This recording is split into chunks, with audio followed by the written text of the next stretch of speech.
चाहे लाइफ हो चाहे हो स्टॉक मार्केट, लर्निंग और अर्निंग साइड बाय साइड चलती है। अगर हम हमारी अर्निंग जितना हम कमाते हैं मार्केट से उसे बढ़ाना चाहते हैं तो हमें अपनी लर्निंग के ऊपर फोकस करना ही पड़ेगा। और अब आपकी स्टॉक मार्केट की लर्निंग के ऊपर फोकस मैं भी स्पेशली कर रहा हूं, इसीलिए अब हम जाके सारे के सारे लेजेंड से बातचीत के एपिसोड फिजिकल शूट कर रहे हैं।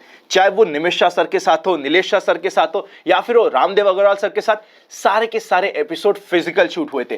कल ही इन्वेस्ट आज फॉर कल के चैनल पे रिलीज किया है हमने निखिल कामत के साथ कंप्लीट डिटेल 35 मिनट की कॉन्वर्सेशन।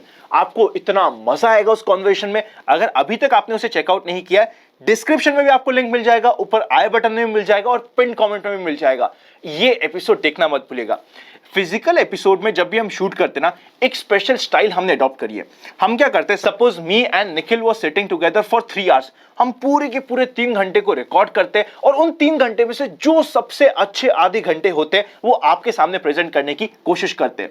तो ये एपिसोड ना बहुत एनरिचिंग होने वाले हैं। मुझे पता है आप आईपीओस की वीडियो में काफी इंटरेस्टेड रहते हैं। स्टॉक मार्केट अपडेट, आनंद का फंडा, स्टॉक अपडेट या फिर ऑप्शंस की वीडियोस में आपको बहुत मजा आता है। पर मेरे कहने पे ना एक बार लेजेंड से बातचीत के कुछ एपिसोड सुनना स्टार्ट कीजिए, आपको बहुत मजा आना स्टार्ट हो जाएगा। निखिल कामत वाला एपिसोड बहुत स्पेशल है और इसी के साथ हम शुरू करते हैं आज के वीडियो का पहला पार्ट, जिसका नाम है मार्केट टुडे। सबसे पहले इंडेक्स के ऊपर नजर डालते हैं। Sensex 0.67% negative, Nifty again 0.67% negative, bank Nifty 1% negative रहा और मिड कैप इंडेक्स 1.5% से ज्यादा नेगेटिव रहा। आज के दिन का मार्केट मोमेंटम बहुत स्पेशल था।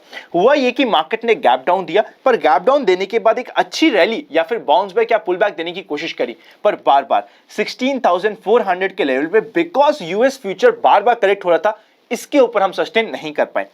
एडवांस लाइन रेशियो की बात करें तो 400 शेयर एडवांस हुए, जिसके अगेंस्ट में 1500 से ऊपर शेयर डिक्लाइन हुए, काफी खराब हम कह सकते हैं।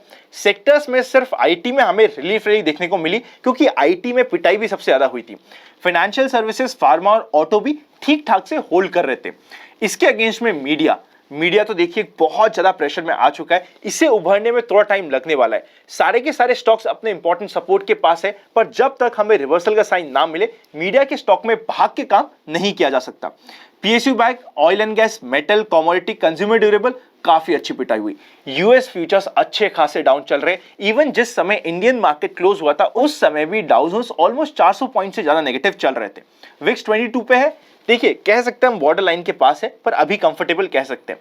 मार्केट के मूवमेंट के ऊपर नजर डाले तो ओपनिंग हुई थी 16,227, गैप डाउन होता है मार्केट में, मार्केट अपना लो लगाता है 16,150 के आसपास, हाई लगाता है 16,400 के पास और क्लोजिंग होती है 16,300 पे।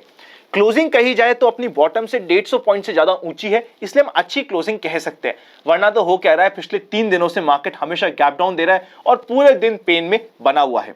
अब अगर इंपॉर्टेंट अपडेट्स की बात करें तो सबसे पहले रिलायंस इंडस्ट्रीज ने अपने रिजल्ट्स अनाउंस किए थे फ्राइडे को, जो हमारी सबसे मेन और आखिरी होप थी, पर उसके रिजल्ट्स ज्यादा अच्छे नहीं थे और अपने एस्टिमेट्स को मिस कर गए। रेवेन्यू ग्रो हुआ 35% ईयर ऑन ईयर बेसिस पे और प्रॉफिट आफ्टर टैक्स में इंक्रीज हुआ था 20% ईयर ऑन ईयर बेसिस पे। देखिए एब्सोल्यूट टर्म्स में अच्छा है, पर एक्सपेक्टेशन इससे काफी ज्यादा अच्छी की बनी हुई थी। शिपिंग कॉर्पोरेशन ऑफ इंडिया के रेवेन्यू इंक्रीज हुआ है 50% ईयर ऑन ईयर बेसिस पे और प्रॉफिट आफ्टर टैक्स इंक्रीज हुआ है 77% ईयर ऑन ईयर बेसिस पे। फाइनली अगर हम बात करें गो फैशन की, उनके रेवेन्यू फ्रॉम ऑपरेशन में इंक्रीज आया है 29% का ईयर ऑन ईयर बेसिस पे, वॉल्यूम्स इंक्रीज हुए हैं 11% ईयर ऑन ईयर बेसिस पे और प्रॉफिट आफ्टर टैक्स इंक्रीज हुआ है 73% ईयर ऑन ईयर बेसिस पे। रिजल्ट्स ओके है। चलते हैं नेक्स्ट सेक्शन पे, जिसका नाम है FIIs and DIIs action. FIS ने कैश मार्केट में 3300 करोड़ की सेल करी और डीआईएस ने 3000 करोड़ की परचेस करी। एफआईएस एफएनओ की पोजीशन, स्पेशली फ्यूचर्स की पोजीशन में बात करें, one of the lowest long contracts पे खड़े, 25% से भी कम लॉन्ग कॉन्ट्रैक्ट है। इतने कम यूजुअली नहीं होता है। चलते हैं नेक्स्ट सेक्शन पे, जिसका नाम है व्यूअर्स क्वेरी। सबसे पहली क्वेरी आ रही है एमटीआर से रिलेटेड कि क्या एमटीआर में 2.5 दिन का फंडा अप्लाई हो रहा है। Answer is clear cut no. देखिए 2.5 दिन का फंडा उस समय अप्लाई होता है जिस समय general market trend up trend में हो, सबसे पहला। और सेकेंड इंपॉर्टेंट पॉइंट होता है, जिस स्टॉक में आप अप्लाई कर रहे हैं वो स्ट्रेंथ वाला स्टॉक होना चाहिए, वो बढ़ता हुआ होना चाहिए और बढ़ते बढ़ते अचानक से टूटना स्टार्ट हो। एक फॉलिंग नाइफ में रैंडमली कहीं पे भी 2.5 दिन का फंडा अप्लाई नहीं होता है। सेकेंड क्वेश्चन है, Lodha Lodha regularly falling knife के जैसे गिर क्यों रहा है? देखिए, इसका आखिरी सपोर्ट है अराउंड 950 से लेकर 940 के लेवल के आसपास, जहां पे आज के दिन है। यहां पे जिस तरीके का चार्ट बना हुआ है सस्टेन होता हुआ नहीं लग रहा। या तो इस लाइन के ऊपर आ जाए 2 दिन के अंदर अंदर, वरना इस स्टॉक को हमें कंप्लीटली अवॉइड करना पड़ेगा। काफी ज्यादा ये वीक हो चुका है, पूरे के पूरे अपनी रैली को ये रिटेस्ट कर चुका है। और ऐसे स्टॉक को अब हमें, आई एम वेरी श्योर अगर आपने लिया भी होगा तो स्टॉप लॉस सेट होके आपको एग्जिट मिल चुकी है।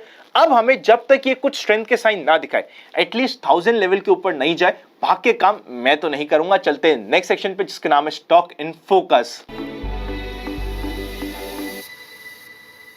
कॉल के हाईएस्ट ओपन इंटरेस्ट के बेसिस पे मेजर रेजिस्टेंस आ रहा है 16,550 का, और सपोर्ट है आज के दिन का लो 16,150 के आसपास।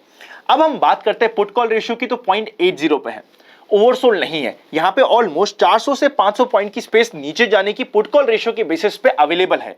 मतलब पुट कॉल रेशियो आपको उस समय सपोर्ट करता है जिस समय 0.70 के नीचे जा चुका होता है। अब हम बात करते हैं निफ्टी के चार्ट के ऊपर। देखिए, अगर आप चार्ट चेकआउट करेंगे ना, दिसंबर एंड हो गया, या फिर आप चेकआउट करेंगे मार्च के स्टार्टिंग में, जहां पे मार्केट ने एक रिवर्सल कैंडल, चाहे वो डोजी हो चाहे वो स्पिनिंग टॉप हो, ऐसी कैंडल बना के, जहां पे वो एक इंडिसाइसिव कैंडल बनी थी और उसके बाद अगली एक स्ट्रॉन्ग कैंडल बनी थी, वहां से हम कह सकते थे कि मार्केट का रिवर्सल हो चुका है। अभी हम चेकआउट करें ना, फ्राइडे की कैंडल और आज की कैंडल दोनों इंडिसाइसिव कैंडल है। जैसे आज के दिन तो आपको स्पिनिंग टॉप मिला है, पर इसका मतलब हम रैंडमली नहीं मान सकते कि यहां से रिवर्सल हो गया है और 16,150 का लेवल वापस से रिटेस्ट नहीं हो सकता। मैं ये नहीं कह रहा कि कल ही रिटेस्ट होना चाहिए, हो सकता है बिकॉज मार्केट यहां पे बहुत ज्यादा टूट चुका है, थोड़े बहुत रिलीफ रैली दे दे। पर अभी तक, जब तक मार्केट 16,600 को एक अच्छी बड़ी कैंडल के साथ नहीं पार कर सकता, तब तक हमें ये मानना पड़ेगा कि मार्केट के अभी जो कंप्लीट करेक्शन चल रहा है, देखिए करेक्शन अगर हम रिट्रेसमेंट के लेवल से देखें तो ऑलमोस्ट ही कंप्लीट हो गई है। पर अगर हम बात करें लॉजिकली, बिकॉज एक इनडिसाइसिव कैंडल के बाद एक स्ट्रॉन्ग कैंडल आना जरूरी होता है। मैंने अभी रिसेंट की 2 कैंडल का एक बॉक्स बना दिया है, 16,550 और 16,600 के ऊपर जब स्ट्रेंथ के साथ मार्केट जाके खड़ा होना स्टार्ट होगा, वहां से हमें रिवर्सल के साइन मिल जाएंगे। यहां पे देखिए, मेरा हमेशा से इनिशियल एक्सपेक्टेशन ये था कि 16,200, 300, 400 इस रेंज में मार्केट का एक बॉटम बन सकता है। ये मेरी एक्सपेक्टेशन थी हमेशा से। पर क्या ये मार्केट की एक्सपेक्टेशन है, हमें नहीं पता। आज के दिन हम जहां पे खड़े हैं, अननेसेसरी ये सोचते हुए कि अनंत ने कह दिया तो यही होगा, गलत बात होगी। मार्केट को कंफर्मेशन देने दीजिए। अभी से पहले क्या हुआ था, सपोज करते मार्च की बात करें या फिर हम जनवरी दिसंबर की बात करें, वहां पे मार्केट ने एक सपोजिट बॉटम बना के एक अच्छी रिलीफ रैली दी थी। पर हमेशा ध्यान रखिए, इन कैंडल्स को जाके चेकआउट करेंगे तो जैसे ही वो सपोजिट बॉटम या फिर एक इंडिसाइसिव कैंडल आई, उसकी अगली आपको स्ट्रॉन्ग कैंडल इमीडिएटली मिल रही थी।